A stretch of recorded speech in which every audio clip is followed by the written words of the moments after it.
This recording is by Mark Smith of Simpsonville, South Carolina.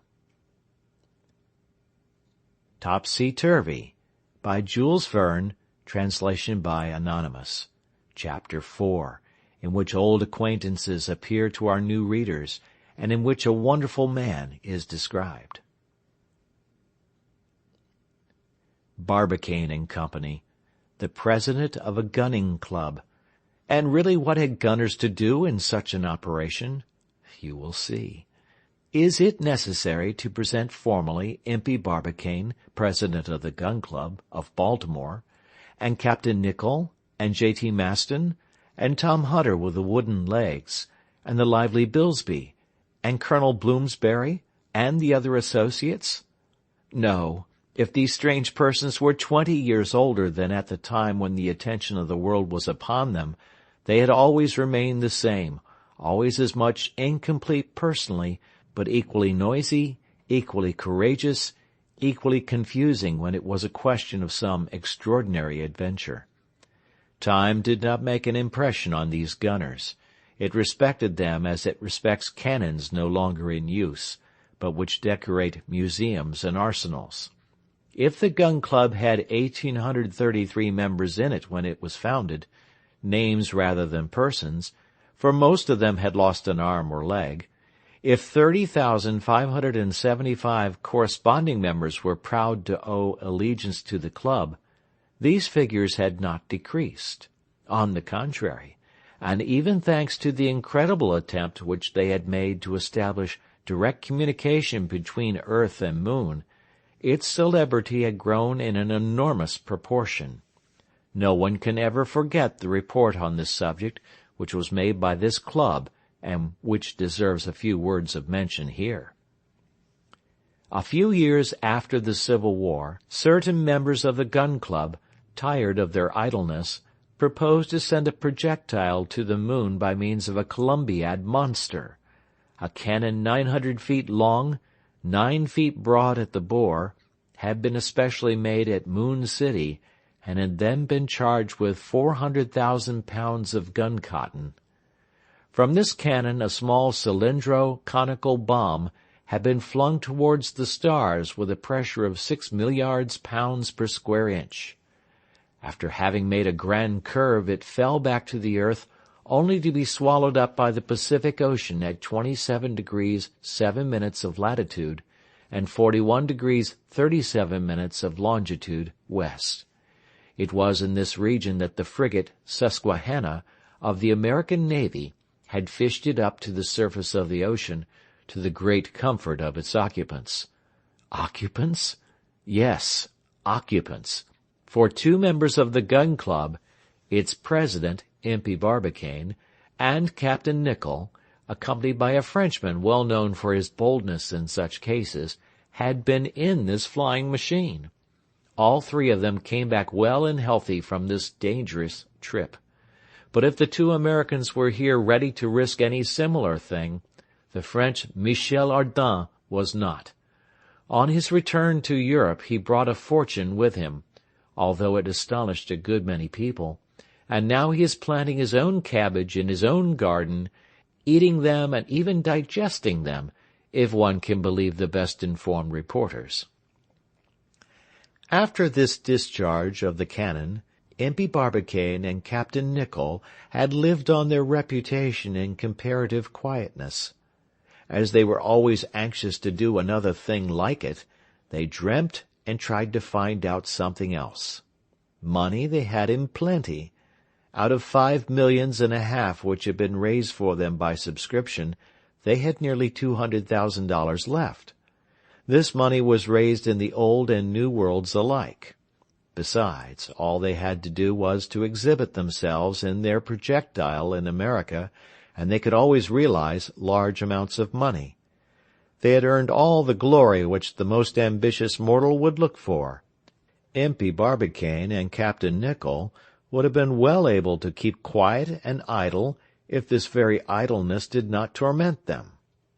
And it was simply no doubt to do something that they had gone to work and bought this part of the Arctic region. But it must not be forgotten that if the purchase cost $800,000 and more, that it was Mrs. Evangelina Scorbitt who had put the necessary amount into this affair. Thanks to this generous woman, Europe had been conquered by America.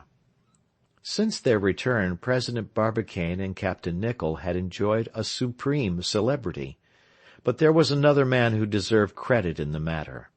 It is easy to guess that J.T. Maston was the man of whom we speak, the temporary secretary of the Gun Club. Did we not owe to this brilliant calculator all the mathematical formulae which enabled us to tell the story of the voyage to the moon? If he did not accompany his two associates on their terrible journey, it was not fear which kept him back. No, indeed it was only the injuries he had received during the war. For really it would have made a bad impression on the inhabitants on the moon to see him in his disabled condition as a representative of our people, and the moon only our humble satellite. To his extreme regret, Mr. Maston was compelled to stay at home. Nevertheless, he had not been idle. After having constructed an immense telescope, which was put on the mountain of Long's Peak, one of the highest mountains of the Rocky Range, he went up there personally, and after he had received the signal that the cannon-ball had been fired, he did not once leave his post. From his place of observation he essayed the task of following his friends firing across the vast space.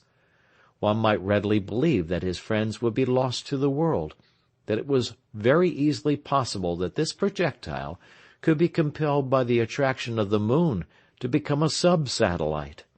A deviation which one might call providential had changed the direction of the projectile, and after having made one trip around the moon, in place of touching it, it was carried away in a terrible fall, and returned to us with a speed of 576,000 miles a minute, to the moment when it was swallowed up by the ocean. Happy it was that the great liquid mass had deadened the fall, and that the American frigate Susquehanna was present at the fall. As soon as the news reached Mr. Maston, the secretary of the Gun Club, he rushed with all possible haste from his observation point at Long's Peak to begin operations to save his friends. Divers were sent to the place where the projectile had fallen, and Mr. Maston even did not hesitate to put on a cork jacket to save and find his friends again. It was unnecessary to go to so much trouble. The projectile was found floating on the surface of the Pacific Ocean after having made its beautiful fall, and President Barbicane, with Captain Nicholl and Michel Ardan, were found playing dominoes in their floating prison on the surface of the ocean. To return to J.T. Maston, it is proper to say that his part in the affair deserves a good deal of credit. It is certain that he was not pretty with his metallic arm. He was not young, 58 years old, at the time we write this story, but the originality of his character, the vivacity of his intelligence, the vigor which animated him, the ardor which he had in all such things, had made him the ideal of Mrs. Evangelina Scorbitt.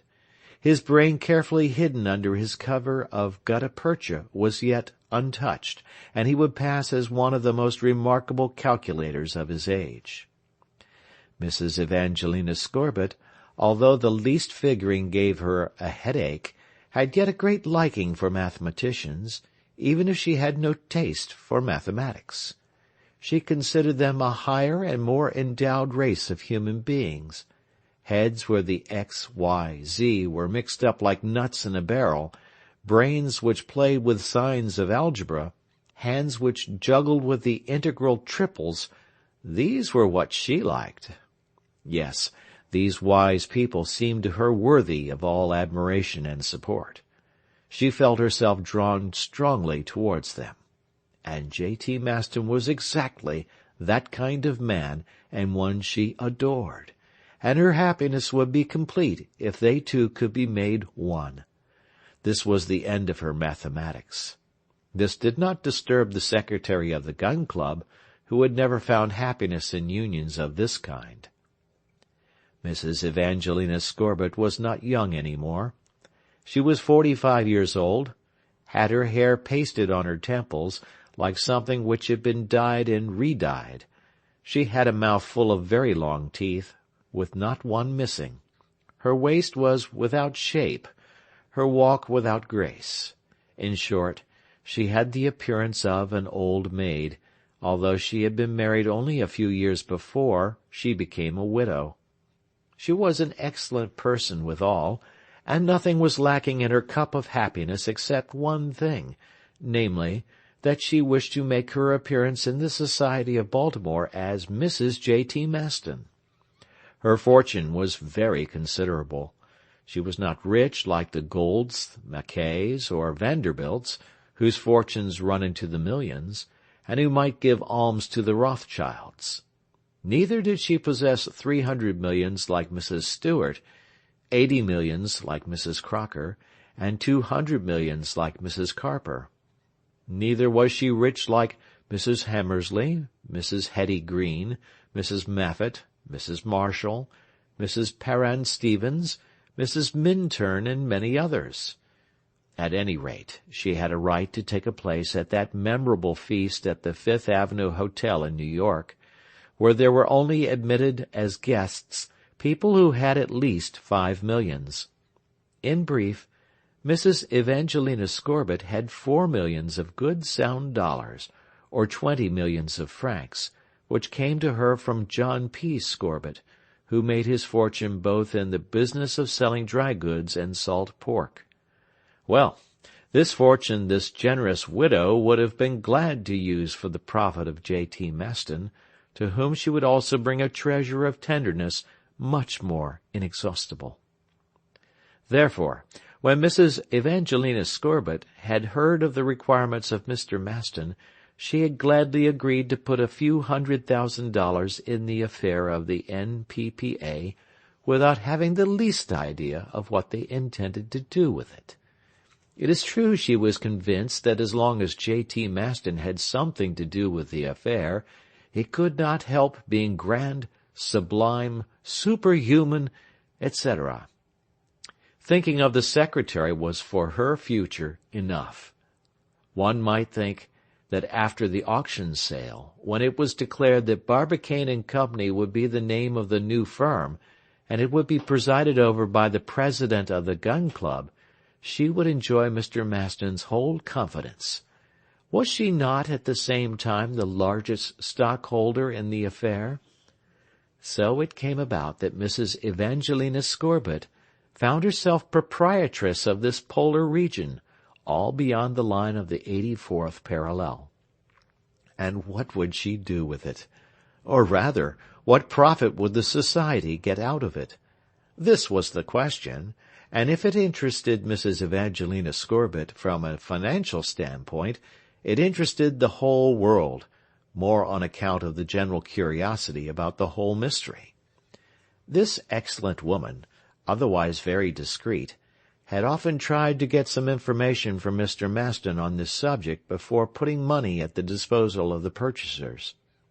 Without a doubt there was a grand enterprise, which, as Jean-Jacques said, had never had its like before, and would never have any imitation, and which would far outshine the reputation made by the Gun Club in sending a projectile to the moon and trying to get in direct communication with our satellite.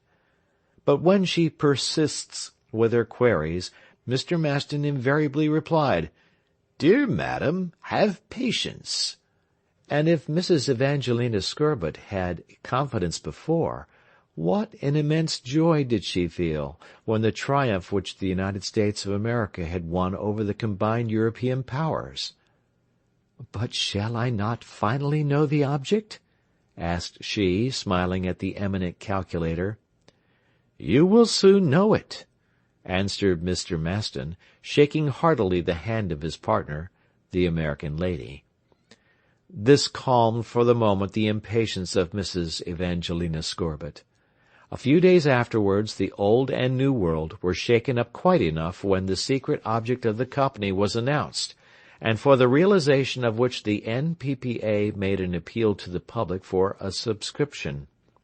The Society had purchased this portion of the circumpolar region to make use of the coal mines of the North Pole. End of chapter.